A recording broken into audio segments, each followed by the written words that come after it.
أعوذ بالله السميع العليم من الشيطان الرجيم من همزه ونفخه ونفسه بسم الله الرحمن الرحيم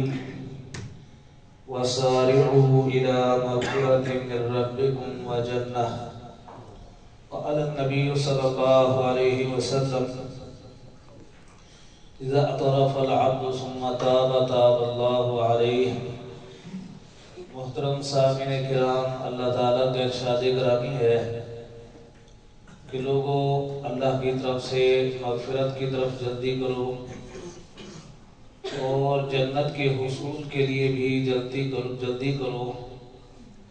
جس جنت کی چوڑائی زمین و آسمانوں کے برابر ہے۔ پیارے پیغمبر صلی اللہ علیہ وسلم کا ارشاد گرامی ہے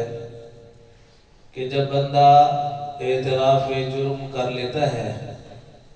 اور پھر اللہ سے توبہ طائب ہوتا ہے تو اللہ ضرور اس کے گناہ کو معاف فرما دیتے ہیں۔ پیارے پیغمبر صلی اللہ علیہ وسلم نے ایک شخص کو دیکھا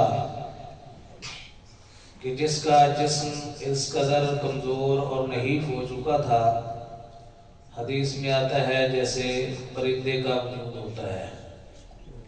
حالانکہ پہلے سے اللہ کے نبی صلی اللہ علیہ وسلم اس کو جانتے تھے۔ آپ کو دیکھ کر بڑا تعجب ہوا تو آپ نے پوچھا کہ کوئی مرض لاحق ہو گیا ہے؟ عرض کرتے ہیں اللہ کے رسول صلی اللہ علیہ وسلم کوئی بیماری نہیں لگی۔ تو آپ نے فرمایا کہ پھر کوئی اللہ تعالیٰ سے ایسی ویسی تو نے بات تو نہیں کر دی؟ کہنے لگے ہاں اللہ کے نبی، میں نے اللہ تعالیٰ سے عرض کیا ہے کہ یا اللہ میرے گناہوں کی جو سزا تو نے مجھے آخرت میں دینی ہے فَعَجِّلْهُ لِي فِي الدُّنْيَا، مجھے دنیا میں دے دے، اور فکر یہ تھی کہ آخرت کی سزا اور عذاب سے بچ جائے۔ پیارے پیغمبر صلی اللہ علیہ وسلم نے فرمایا کہ اللہ کے بندے، جیسے اللہ گناہ ہو جانے کے بعد سزا دینے پر اور عذاب دینے پر قادر ہے، وہ گناہوں کو معاف کرنے پر بھی قادر ہے۔ تو نے رب تعالیٰ سے یہ کیوں نہ کہا کہ اللہم اغفر لی، کہ اللہ مجھے معاف کر دے؟ یعنی پیارے پیغمبر صلی اللہ علیہ وسلم نے یہ ترغیب دی کہ اللہ تعالیٰ سے اپنے گناہوں کی معافی مانگنی ہے،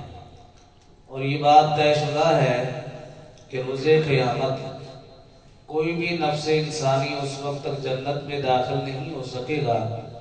جب تک کہ وہ گناہوں سے مکمل طور پر پاک نہ ہوگا۔ اور گناہوں سے پاک ہونے کی دو ہی صورتیں ہیں، یا تو یہ ہے کہ اللہ محض اپنی رحمت سے معاف فرما کر کسی کو جنت میں بھیج دے، تب بھی وہ گناہوں سے پاک ہو کر ہی کر جائے گا نا، یا پھر دوسری شکل یہ ہے کہ اللہ تعالیٰ نے اگر معاف نہ کیا تو پھر سزا جو ہے وہ لینے کے بعد جب گناہ ختم ہو جائیں گے تب بھی گناہوں سے وہ پاک ہوگا تو جنت میں جائے گا۔ تو اس لیے ضروری ہے کہ جہاں ہم نے یقیناً ہم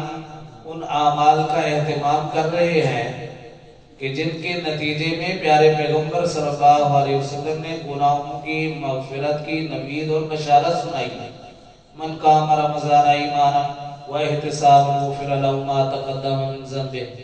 روزہ رکھنے سے گناہ معاف ہوتے ہیں، قدر کی رات کا قیام کرنے سے گناہ معاف ہوتے ہیں۔ فرمایا کہ الصلوات الخمس والجمعۃ الی الجمعہ ورمضان الی رمضان مکفرات لما بینہن، نمازوں کے درمیان میں، ایک جمعے سے دوسرے جمعہ کے درمیان میں، ایک رمضان سے دوسرے رمضان کے درمیان میں جو صغیرہ گناہ ہوتے ہیں، اللہ فرماتے ہیں نیکیوں کی بدولت اللہ تعالیٰ ان کو ویسے ہی ختم کر دیتا ہے اور مٹاتا رہتا ہے۔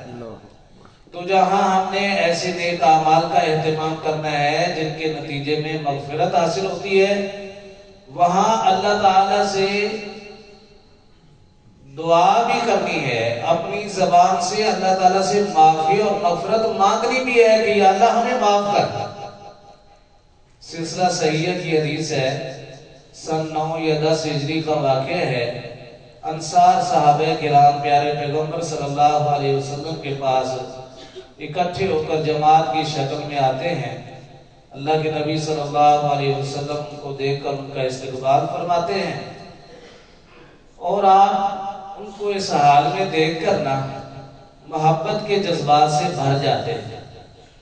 کیونکہ پیچھے ایک قربانیوں کا سلسلہ تھا انصار صحابہ کا، وہ آپ کے دل و دماغ میں تھی ساری، تو آپ نے ان کو آتا دیکھ کر،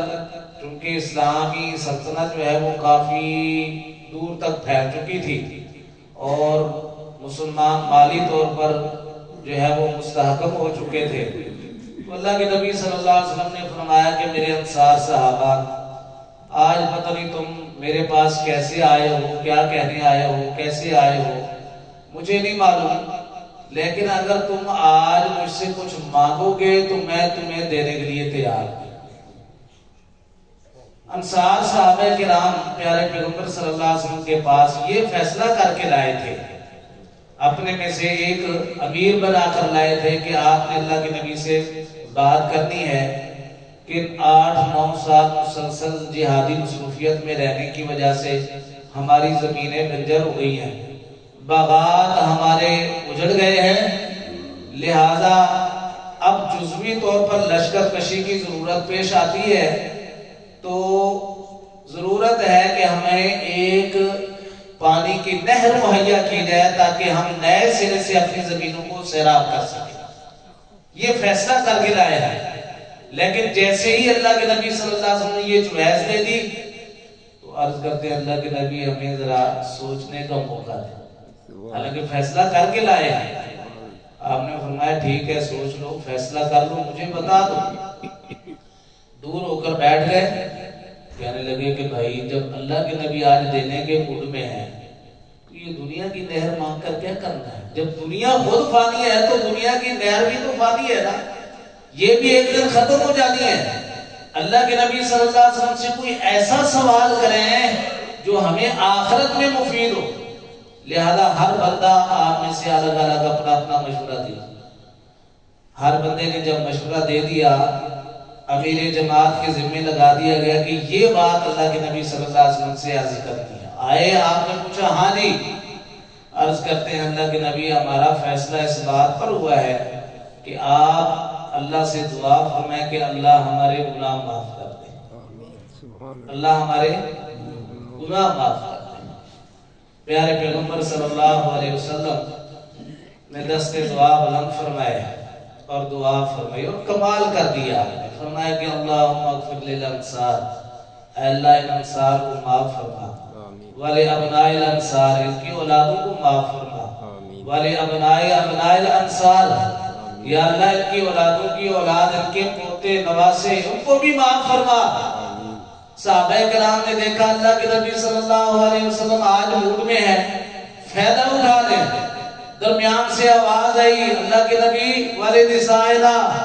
ہمارے لیے بھی مانگ لی، ہماری اولادوں کے لیے، ہمارے پوتوں نواسوں کے لیے بھی، ہماری خواتین کے لیے بھی دعا فرما دے۔ تو اللہ کے نبی نے کیا فرمایا؟ اللہم اغفر لنساء الانصار، یا اللہ انصار کی خواتین کو بھی معاف فرما، ولنساء الانصار۔ اللہ تعالیٰ سے دعا ہے اللہ احکم الحاکمین ہمارے صغیرہ کبیرہ گناہوں کو معاف فرمائے، ایسے اعمال کا اہتمام کرنے کی توفیق بخشے جن کے نتیجے میں اللہ کے نبی صلی اللہ علیہ وسلم نے مغفرت کی بشارت سنائی ہے۔ آمین و علیہ وسلم۔